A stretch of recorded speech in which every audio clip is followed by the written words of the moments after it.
Agora sim, convido você a abrir sua Bíblia no livro de Atos dos Apóstolos, no capítulo 4, na série A Igreja de Deus. Hoje nós veremos a Igreja em Oração. A Igreja em Oração. Atos capítulo 4, a partir do verso 23. Diz assim a boa palavra do Senhor. Depois de soltos, foram para os seus companheiros e lhes contaram tudo o que os principais sacerdotes e líderes religiosos lhes haviam falado. Ao ouvirem isso, todos juntos elevaram a voz a Deus, dizendo: Senhor, tu que fizeste o céu, a terra, o mar e tudo que neles há, que pelo Espírito Santo dissestes pela boca de nosso pai Davi, teu servo, porque os gentios se enfureceram e os povos imaginaram coisas vãs. Os reis da terra levantaram-se e as autoridades aliaram-se contra o Senhor e contra o seu ungido.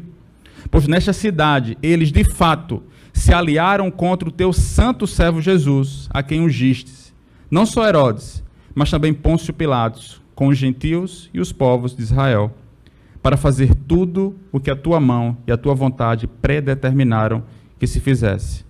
Agora, pois, ó Senhor, olha para as suas ameaças e concede aos teus servos que falem a palavra com toda coragem, enquanto estendes a mão para curar e para que se realizem sinais e feitos extraordinários pelo nome de teu santo servo, Jesus. E quando terminaram de orar, o lugar em que estavam reunidos tremeu, todos ficaram cheios do Espírito Santo e passaram a anunciar com coragem a palavra de Deus. Vamos orar mais uma vez? Pai, nós te louvamos por tua palavra que foi lida e será exposta. Nós clamamos ao Senhor que teu Santo Espírito, ó Deus, a despeito das minhas limitações no falar e das limitações dos meus irmãos no ouvir, que Ele faça obra em nossos corações nessa noite. Que a boa palavra, Deus, do Evangelho possa cair em terra fértil nessa noite. Que possa haver salvação. Que possa haver, ó Deus, abandono de pecado. Que possa haver, ó Deus, libertação por meio da tua santa palavra. É isso que nós te oramos e desde já te agradecemos por teus grandes feitos em nossas vidas. Em nome de Jesus. Amém. Eram 11h20 da manhã do dia 18 de junho de 1944. Época de homens como Churchill, Hitler e Roosevelt. Nesses dias havia uma guerra de proporções gigantescas, quando o mundo inteiro parecia uma mistura de fogo e fumaça. Era um período terrível. O Império Britânico, que nas últimas décadas havia controlado quase um quarto da superfície da Terra, praticamente havia acabado.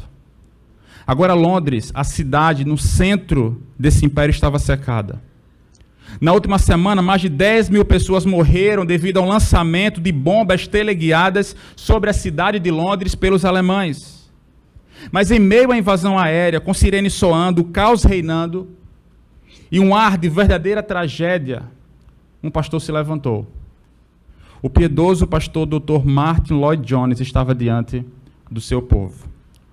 Toda a igreja poderia ouvir, naquele instante, aviões se aproximando, enquanto o Dr. Lloyd Jones iniciava sua longa oração pastoral, e nada o interrompeu. Porém, um estrondo no céu se ouviu, um estrondo que ficou alto demais para que ele pudesse prosseguir, de forma que o Dr. Martin Lloyd Jones deu uma pausa na sua oração. Toda a congregação respirou, segurou o ar, e a bomba caiu. Houve uma enorme explosão.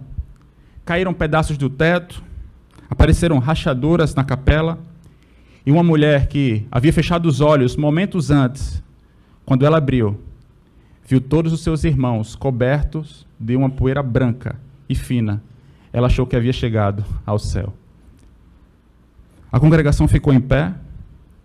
Havia um sentimento geral de pânico. Os membros da igreja olharam para o pastor, para o Dr. Martin Lloyd Jones, esperando o que é que ele iria fazer.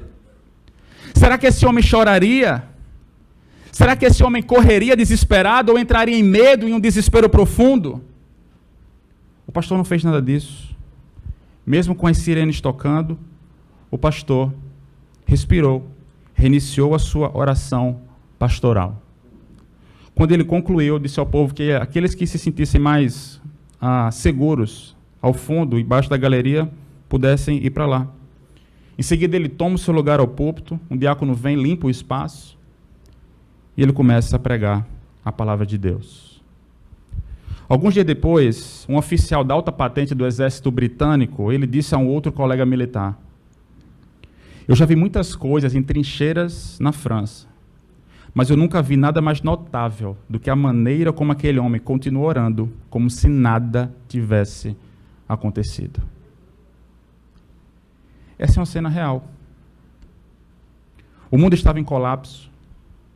O mundo ardia em chamas por causa da guerra, mas aqui nós testemunhamos uma imagem impressionante de coragem que não se manifesta levantando bandeiras políticas. Esse ato de coragem se manifesta quando os irmãos permanecem unidos e em oração.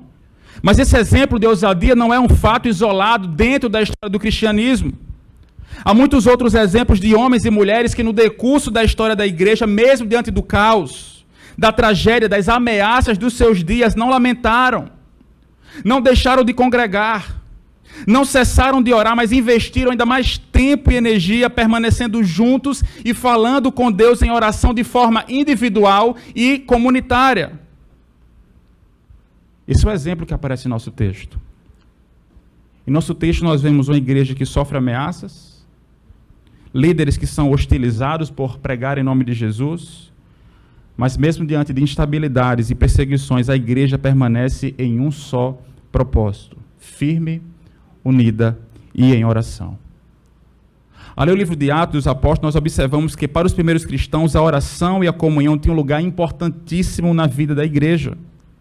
De sorte que essa realidade não servia apenas para anestesiar a mente, para trazer um conhecimento, mas de fato ela era vivida na vida prática desses irmãos.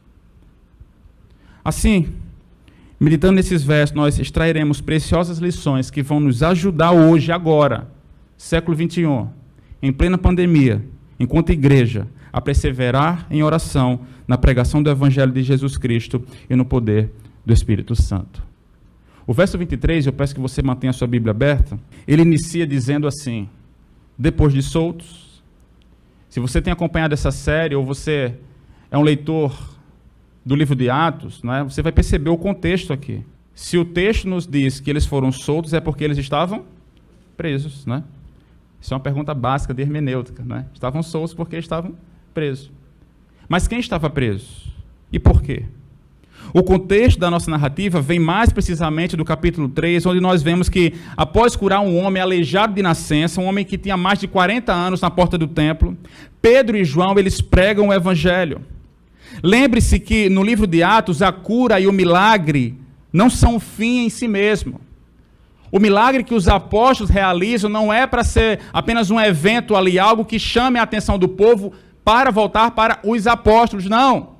O sinal, o milagre acompanha justamente a pregação do Evangelho. É por isso que após curar aquele homem que estava na porta do templo, quando Pedro diz: olha, eu não tenho dinheiro, não tenho nada, mas o que eu tenho eu te dou, em nome de Jesus Cristo, levanta e anda. Cura esse homem, um homem conhecidíssimo na comunidade, um homem de mais de 40 anos, e as portas se abrem para que eles pudessem pregar o Evangelho. Enquanto eles pregavam, alguns líderes judeus e guardas se aproximaram, levaram detidos Pedro e João, os ameaçam, ordenando que eles nunca mais pregassem no nome de Jesus. Mas os apóstolos, eles não se deixam abalar. Eles mantiveram firmes as suas convicções e disseram: olha, nós não podemos deixar de falar daquilo que nós vimos e ouvimos. Mas nesse inteirinho, o texto de Atos capítulo 4, em algum momento ele nos diz que muitos dos que ouviram a pregação de Pedro, muitos do que ouviram a palavra de Deus, creram. E aquele número que lá em Pentecostes tinha chegado a quase 3.000 pessoas, agora chegou a quase 5.000 pessoas. Perceba como, embora Pedro e João estivessem detidos, o Evangelho não ficou de forma alguma enclausurado.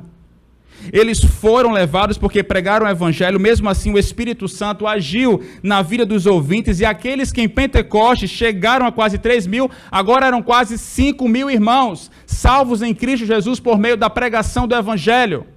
Meus irmãos, eu quero atentar com você neste ponto para o fato de que, se tem uma causa que nunca será perdida, essa é a causa do Evangelho.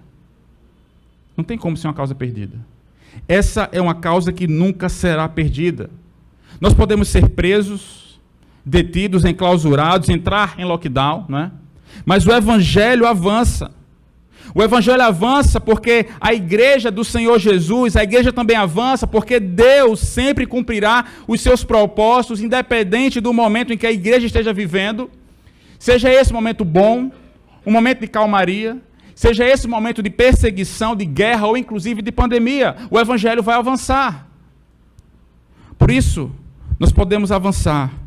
Nós podemos pregar o evangelho com confiança, nos reunir enquanto igreja, afinal, quando nos envolvemos em uma igreja, não temos que nos perguntar se ela finalmente dará certo. Já deu certo. Já deu certo. Não temos que nos perguntar se a igreja de Jesus dará certo, ela já deu certo. Cristo mesmo prometeu que ele terá um testemunho para si quando ele voltar, e as portas do inferno não prevalecerão contra ela. Atos 4, verso 21, nos diz que depois de muito ameaçar aqueles homens, não achando motivos para castigá-los, os soltaram por causa do povo, porque todos glorificavam a Deus pelo que aconteceu. Não foi Pedro e João que foram glorificados, mas o povo glorificou a Deus pela cura, pela vida daquele homem aleijado desde nascença. E depois de soltos, agora soltos da prisão, o verso nos diz que Pedro e João vão até os seus. Talvez na sua Bíblia apareça até seus parentes, seus companheiros, os outros discípulos, não sei. Mas literalmente aqui é os seus mesmos. Os seus são de fato aqueles, os irmãos da igreja. Os seus companheiros, aqueles que assim como eles foram lavados pelo sangue do Cordeiro. Era natural que houvesse irmãos da igreja que estavam reunidos. Imagine a preocupação daqueles irmãos. Claro que não os quase 5.000. Mas um grupo daqueles irmãos estava reunidos, preocupados com Pedro e João. Eles ficaram na expectativa de ter notícia dos apóstolos, talvez até pensassem que chegou a hora de parar com o evangelho, chegou a hora de parar com a causa do evangelho, chegou a hora de parar com esse assunto de igreja. Estavam aflitos. Eles estavam na esperança de poder revê-los, queriam saber o que de fato estava acontecendo e de fato havia acontecido. Sem dúvidas, meus irmãos, toda a comunidade ficou preocupada porque essa não é uma situação das melhores do mundo, né? Esse não é o tipo de situação que é prazerosa de se viver. Mesmo com toda a intrepidez, mesmo com toda a ousadia que esses homens tinham em pregar o evangelho, eles eram homens, homens de carne e osso, homens como eu e você, com seus temores, com seus medos. Mas aqueles irmãos estavam reunidos, preocupados também, porque sabiam que o fato de Pedro e João estarem detidos diziam também respeito a eles. Afinal, eles compreendiam que eles eram um em Cristo Jesus. E depois de soltos, Pedro e João não pensam duas vezes, eles vão encontrar os seus. Assim como em geral procuramos a nossa família e os nossos parentes mais próximos depois de um momento difícil, depois de uma situação difícil, assim os apóstolos foram encontrar o seu lar na igreja, nos irmãos, pois eles se reconheciam como família de Deus. Ao contrário de Pedro e João, muitas vezes nós passamos por momentos difíceis. E ao invés de nos aproximarmos ainda mais dos nossos irmãos, nós nos afastamos completamente deles, do convívio deles. Pedro e João não pensaram duas vezes após serem soltos, eles voltaram para a comunidade, voltaram para os seus, voltaram para os seus irmãos. E muitas vezes nós, diante de momentos difíceis, independente do motivo, nós nos afastamos do convívio da membresia da nossa igreja, dos outros irmãos.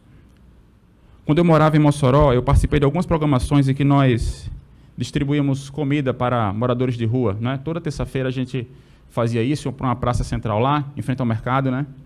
Entregando ali a marmita para aqueles moradores de rua, nós conversávamos com eles, pregávamos o evangelho para eles.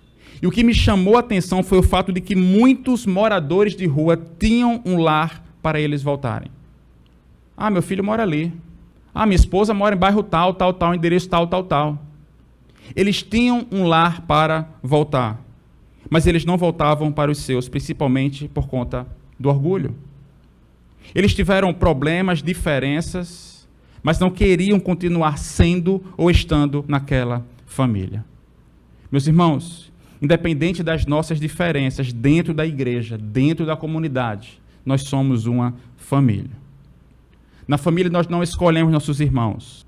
Na família nós não escolhemos nossos parentes, nós não escolhemos nossos pais, mas a parte de qualquer situação que haja dentro da família, deve haver cuidado e amor mútuo. Isso porque dentro da comunidade, agora pensando na igreja, o laço que une a mim e a você é um laço muito mais forte do que une a mim e a minha irmã de sangue.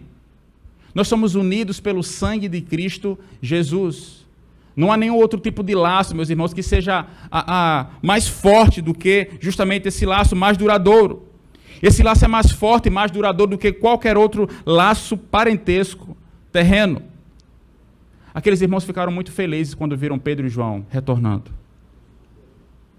Fica claro para nós aqui a importância de estarmos juntos, reunidos, enquanto povo de Deus. O próprio Jesus disse aos seus discípulos, né? Nisto conhecerão que vocês são meus discípulos, se vos amardes uns aos outros. É no amor mútuo, é na mutualidade. É no amor entre os irmãos que o mundo conhecerá que nós somos discípulos de Jesus. É na ambiência da família, nesse caso, a nossa comunidade de fé, que esse amor deve ser vivido em muitas dimensões e expresso de muitas maneiras. Nesse caso, desse texto aqui, nós vimos uma igreja disposta a ajudar, que recebe aquelas pessoas, recebe aqueles irmãos, Pedro e João, que os escuta atentamente, os ouve seus companheiros, e depois de ouvir as palavras de Pedro e João, a igreja reage. Mas como a igreja reage? Ela reage em oração. O verso 24 a 30 nos aponta para essa característica, esse detalhe, a oração como reação imediata da igreja. A igreja não entrou em debate com Pedro e João sobre o que aconteceu. Me fala mais, como é que foi lá? Ele falou isso. Ela não traçou um plano de vingança contra os líderes judaicos que prenderam aquele homem e foram injustos para com eles. Antes, o povo volta os olhos para Deus, por isso, após o relato da situação acontece, ao invés de uma conversa, ao invés de um diálogo, a comunhão de oração. O texto nos diz que, ao ouvirem isso, todos juntos elevaram a voz a Deus. É o que diz o nosso texto, o verso 24. A oração, meus irmãos, deve ser o primeiro impulso da nossa vida. A oração deve ser o primeiro impulso, e não digo o primeiro impulso não só ao acordar, não só o primeiro impulso do dia, mas o primeiro movimento em todos os momentos da vida, sejam esses momentos alegres, tristes, momentos de desespero, momentos de calmaria ou qualquer outra situação. A oração, como disse João Calvino, é o principal exercício da fé. Por isso, sendo o principal exercício da fé, ela não é uma ação passiva. Ela não é um ato passivo. Quando nós oramos, não estamos sem fazer nada. Antes fazemos aquilo que é mais importante, dobrar os nossos joelhos em humildade a Deus, reconhecendo a sua soberania, a nossa pequenez e demonstrando nossa eterna gratidão e confiança plena nele. E a oração desses irmãos, ela é belíssima, está registrada nos versos 24 a 30, onde nós podemos observar que o conteúdo da oração desses irmãos está muito bem fundamentado e enraizado nos atributos de Deus, na palavra de Deus e na missão de Deus. O verso 24 nos diz assim: ao ouvirem isso, todos juntos elevaram a voz a Deus, dizendo: Senhor, tu que fizeste o céu, a terra, o mar e tudo que neles há. A oração desses irmãos começa com o Senhor. E o termo aqui não é aquele termo tradicional, apontando para Cristo Jesus como sendo Kyrios, que também é Senhor, mas é uma outra palavra aqui que Lucas ele registra nessa oração. Ele registra a palavra déspota. Déspota sugere a figura de uma autoridade completa, uma autoridade irrestrita, alguém que tem o poder absoluto sobre todos e tudo. Algumas versões trazem, inclusive, Senhor por Senhor soberano, aquele cujo poder é um poder ilimitado. A igreja aqui reconhece Deus Pai como sendo o Deus Todo-Poderoso, o Deus, o Criador, sustentador de todas as coisas. Pedro e João tinham sido ameaçados e hostilizados por homens influentes do seu tempo. Mas a igreja reconhece nessa oração que nenhum deles tinha prerrogativa de um déspota, aquele que é soberano sobre tudo e todos. A igreja inicia sua oração reconhecendo a soberania de Deus. E é muito provável aqui, meus irmãos, que eles tivessem em mente o Salmo de número 146, que diz: bem-aventurado ou abençoado aquele que tem o Deus de Jacó por seu auxílio, cuja esperança está no Senhor, seu Deus, que fez os céus e a terra, o mar, e tudo que neles há, e mantém para sempre a sua fidelidade. O contexto desse salmo louva a Deus justamente pela fidelidade em vingar os seus oprimidos. Dê uma leitura depois, faça exercício. Lê o Salmo 146 e você vai ver que o contexto aqui aponta para o fato de que Deus vinga os inimigos do seu povo oprimido. Com certeza, esses irmãos estão afirmando que Deus é maior do que os seus inimigos. Perceba como essa verdade está enraizada na vida desses irmãos. Como nossas orações são influenciadas se trouxermos à memória que nós falamos com o Deus Todo-Poderoso, soberano do universo, aquele que criou todas as coisas a partir do nada e aquele que sustenta todas as coisas pela palavra do seu poder.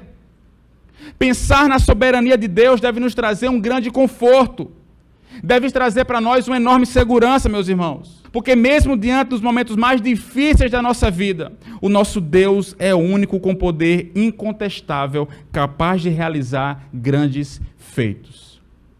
É por isso que nós estamos aqui nessa noite. É por isso que nós temos um momento de intercessão, todo o culto, um momento público de intercessão, porque nós confiamos que o nosso Deus é soberano. Nós confiamos que o nosso Deus tem todo o poder sobre céus e terra, sobre indivíduos, sobre nações. Nós oramos porque nós confiamos nessa verdade.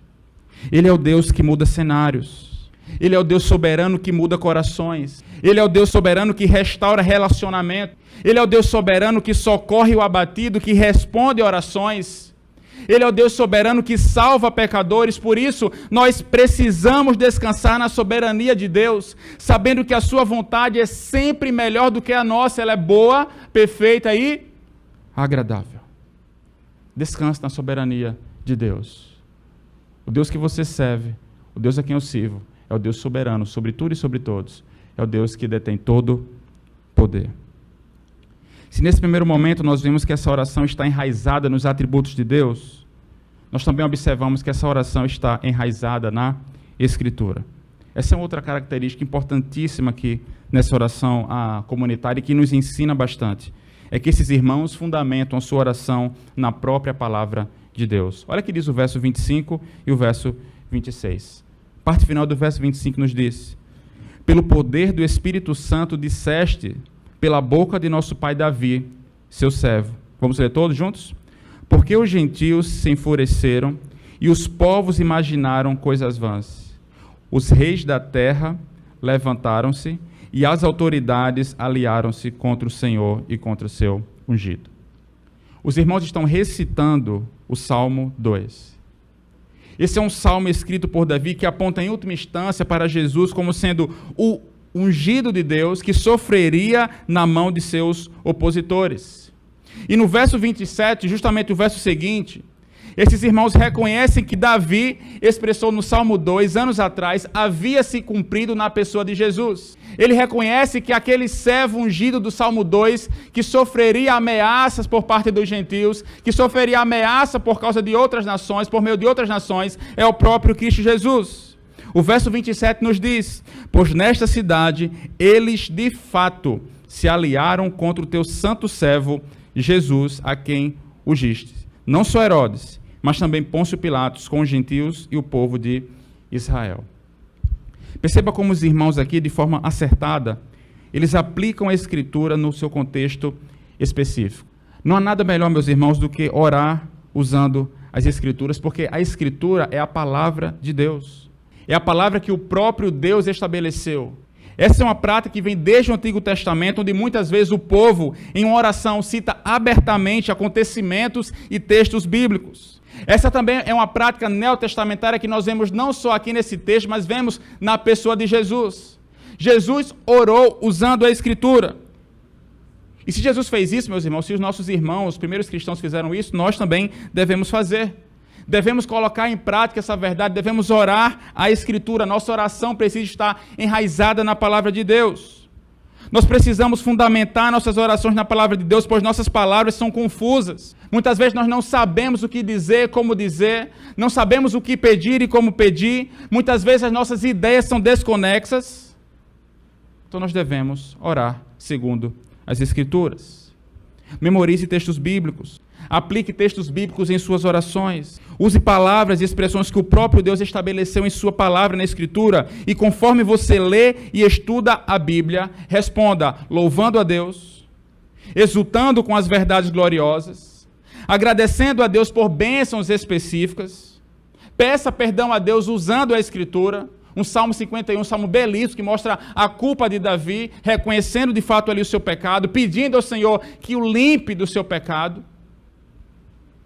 Peça também auxílio a Deus em relação a uma causa específica. Leia a Escritura e ore segundo a Escritura. O ponto aqui, meus irmãos, é entendermos que há sempre uma estreita ligação entre a palavra de Deus e a oração. E essa estreita ligação não se dá apenas em nosso momento devocional, onde nós temos que orar e temos que ler a Bíblia, mas também se dá em momentos comunitários, em momentos em que nós estamos juntos como igreja em oração. Os irmãos que anteriormente já tinham reconhecido os atributos de Deus e a sua soberania em relação à criação, como nós vemos, eles agora passaram a observar soberania aqui de fato em relação a Jesus. O verso 28 nos diz assim: para fazer tudo o que a tua mão e a tua vontade predeterminaram que se fizessem. Os gentios ameaçaram Jesus. Herodes, Pôncio Pilatos mataram Jesus para fazer o quê?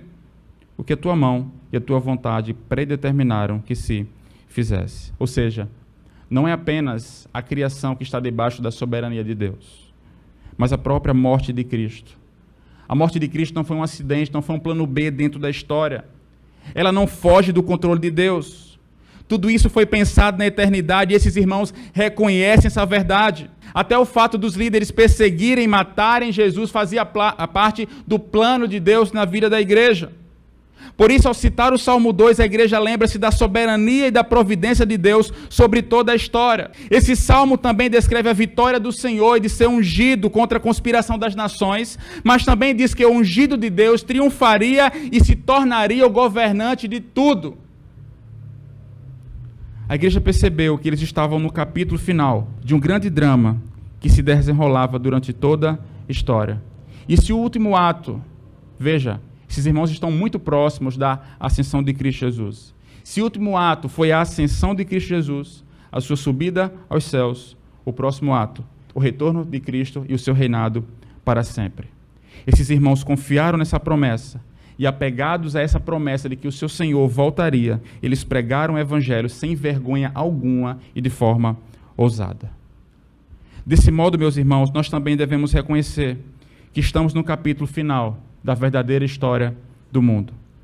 Quando nós olhamos para essa verdade, o momento de vida que nós estamos passando não é o mais importante. A situação econômica do mundo não é o mais importante. A pessoa que está governando o nosso país não é o mais importante.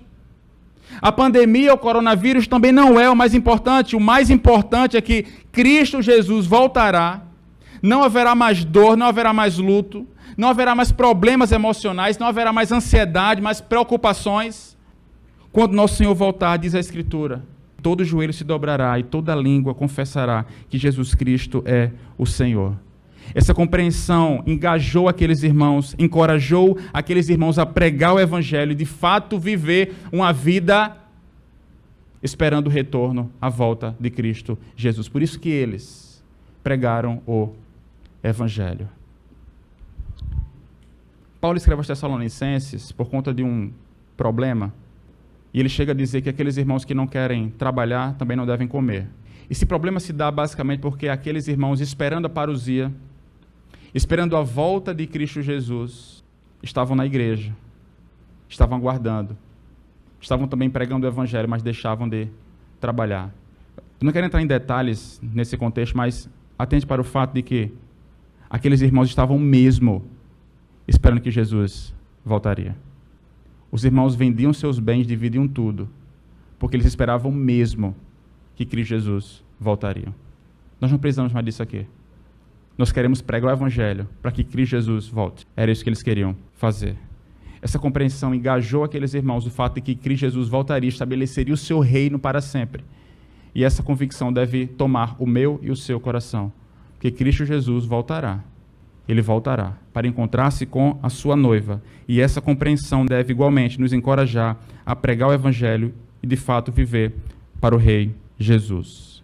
E o último passo, ou uma última característica, em que toda essa compreensão nos leva, é a última característica dessa oração. Porque a oração desses irmãos não visa o conforto pessoal. A oração desses irmãos não visa o conforto pessoal ou o conforto da igreja, mas visa unicamente o avanço do Evangelho. O verso 29 e 30 nos diz assim: agora, pois, ó Senhor, olha para as suas ameaças e concede aos teus servos que falem a tua palavra com toda coragem, enquanto estendes a mão para curar e para realizar sinais e feitos extraordinários pelo nome de teu santo servo Jesus. Perceba que aqueles irmãos, nessa oração agora com Pedro e João, junto deles ali, eles não pedem castigo aos inimigos, eles não clamam pedindo que Deus envie anjos, fazendo uma escolta para eles ali, para que em cada momento que eles pregassem o Evangelho, os anjos chegassem metendo em todo mundo, olha, não impeça eles não. Não, eles não pedem isso. Não pedem escolta, não pedem conforto, mas eles pedem para que a igreja continue avançando. O desejo da igreja, o desejo ardente que há em seu coração, é justamente o desejo de pregar o Evangelho com intrepidez, com ousadia. O verso 29 traz essa realidade quando ele diz: concede aos teus servos que falem a tua palavra com toda coragem. Ou seja, a igreja orou por ousadia. A igreja orou por perseverança em vez de conforto. A razão de ser daqueles irmãos era justamente fazer o nome de Jesus conhecido entre as nações. Aqueles homens com certeza sabiam das perseguições que viriam, as perseguições que eles iriam enfrentar. Na verdade, perseguições vieram em todas as gerações, isso porque o Evangelho sempre vai contra as convicções e as normas culturais. O Evangelho é contracultural. É por isso que o apóstolo Paulo vai escrever mais tarde dizendo: todos os que querem viver piedosamente em Cristo Jesus serão perseguidos. Quer viver sua fé na universidade? Em certa medida você vai sofrer perseguição. Quer viver sua fé no trabalho? Em certa medida você vai sofrer perseguição. Se todo cristão que deseja viver realmente à luz do Evangelho vai enfrentar algum tipo de perseguição. E qual a maior bênção que essa pessoa pode receber nessa vida? Qual a maior bênção que a pessoa que deseja viver piedosamente em todas as áreas da sua vida? Qual a maior bênção de uma pessoa que vive o Evangelho 24 horas do seu dia, em todos os ambientes da sua vida, que não tem vergonha da fé, que não nega o nome de Cristo Jesus? Qual a maior bênção que essa pessoa pode receber? A maior bênção que Deus pode dar a esse indivíduo, a essa pessoa, é nos dar coragem, para que continuemos a viver e a entregar a mensagem do Evangelho sem medo, mesmo diante da oposição e das ameaças. Coragem, ousadia, é isso que esses irmãos pedem para que pudessem continuar a sua vida nessa terra. Tiago escreve na sua carta dizendo que muitos pedem e não recebem, pois eles pedem por motivos errados, para gastar em seus prazeres. Mas nesse caso, aqueles irmãos não pediram mal. Eles não pediram nada para esbanjar, para gastar em seus prazeres. Antes, eles priorizavam a palavra de Deus e a expansão do Evangelho. E qual foi a resposta de Deus a essa oração? Verso 31. E quando terminaram de orar, o lugar em que estavam reunidos tremeu.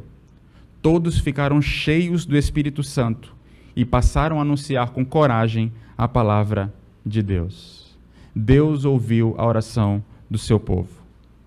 Se o sinédrio aqui abalou Pedro e João, levando os cativos e presos, o Deus Todo-Poderoso abalou a igreja e deu à igreja ousadia como resultado. Eles foram cheios do Espírito Santo e comunicaram e continuaram a comunicar, a falar o Evangelho com coragem, com ousadia. Perceba que a principal marca daquele que é cheio do Espírito Santo não é pular, não é dar cambalhota, não é sei lá o quê, mas é pregar o Evangelho com coragem, é pregar o Evangelho com ousadia e com intrepidez.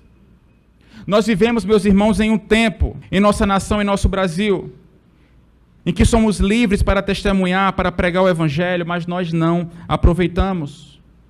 Muitas vezes estamos ocupados e preocupados demasiadamente com coisas triviais, com coisas fúteis, em conseguir comprar um celular da moda, em conseguir um carro novo ou querer ser notado nas redes sociais. Nós estamos mais preocupados com qualquer outra coisa do que ver a misericórdia de Cristo Jesus sendo poderosamente proclamada e abraçada por nossos vizinhos, por nossos colegas de trabalho, por nossos amigos da universidade. Infelizmente, a liberdade que nós temos é proporcional à falta de amor pelos perdidos, pelas pessoas que não conhecem a Cristo como seu Senhor e Salvador. Somos livres para pregar o Evangelho, mas não fazemos. Há muitos irmãos nossos que estão distantes, poucas horas de voo, e que têm sofrido, padecido e são mortos, porque professam a sua fé em Cristo Jesus. Eles não querem um bem material. Eles não querem ter uma conta no Instagram com muitos seguidores. Eles desejam apenas pregar o Evangelho com mais e mais coragem. Pregar o Evangelho com mais e mais ousadia. Com que nós temos nos preocupado, meus irmãos? Qual o teor das nossas orações? Será que a causa do Evangelho, o avanço do Evangelho ocupa espaço em nossa vida? Nós estamos mais preocupados com nossa posição social, com a nossa reputação, do que com a missão que Cristo nos deixou? O mesmo Espírito que capacitou os primeiros cristãos a propagar o Evangelho com coragem e com ousadia, também habita em mim, também habita em você. Não importa as provações e perseguições que nós possamos enfrentar hoje, amanhã ou daqui a 10 anos, a causa do Evangelho jamais se apagará. No poder do Espírito Santo de Deus, nós podemos pregar com ousadia. Deixe essa verdade tomar conta da sua mente e do seu coração, de forma que você possa compartilhar com ousadia e com coragem a palavra de Deus, o Evangelho. Que Deus nos dê a coragem que deu a Pedro e João e aqueles irmãos reunidos naquela comunidade, pelo poder do Espírito Santo, a pregar a palavra de Deus. Com base no quadro da primeira igreja, em seu primeiro choque com os poderosos desse mundo, Lucas, aqui, aquele que registra esse livro, o livro de Atos, ele deseja mostrar à igreja de seu tempo e de todos os tempos, como ela deve orar e continuar a anunciar a palavra de maneira destemida, de maneira corajosa, de maneira audaciosa, convicta do Deus a quem serve, convicta do Deus vivo. É assim que nós precisamos viver, unidos como família de Deus, reunidos em oração e vivendo a missão. Que Deus nos abençoe a viver à luz dessas verdades. Que o Santo Espírito de Deus nos ajude e nos habilite, meus irmãos, a pregar o Evangelho com coragem e com ousadia, no contexto onde você está inserido. Muitas vezes nós queremos trazer amigos à igreja, confiados de que o pastor vai preparar um sermão, daqueles, né? Para que seu amigo ouça o Evangelho. Mas você se esquece que você está com ele 8 horas por dia no trabalho, que você, após o trabalho, você sai com ele, que você conversa com ele os mais variados assuntos. O mundo é assim mesmo, é complicado, né? Rapaz. Esse negócio de coronavírus aí tá osso, né? Tá complicado, então. E o Flamengo, hein? Ganhou do São Paulo hoje, Conversamos sobre tudo, mas não falamos o Evangelho. Independente dos motivos aqui. Nós vamos orar, pedindo ao Senhor que, por meio do Santo Espírito, nos habilite a pregar o Evangelho com coragem, com ousadia e com intrepidez. Eu finalizo minha fala com um texto pregado pelo Dr. Martyn Lloyd-Jones, naquela manhã do dia 18 de junho de 1944. Está registrado em Judas, versos 20 e 21. Mas vocês, amados, edifiquem uns aos outros em sua santíssima fé, orem no poder do Espírito Santo e mantenham-se firmes no amor de Deus, enquanto aguardam a vida eterna que nosso Senhor Jesus Cristo lhes dará em sua misericórdia. Vamos orar?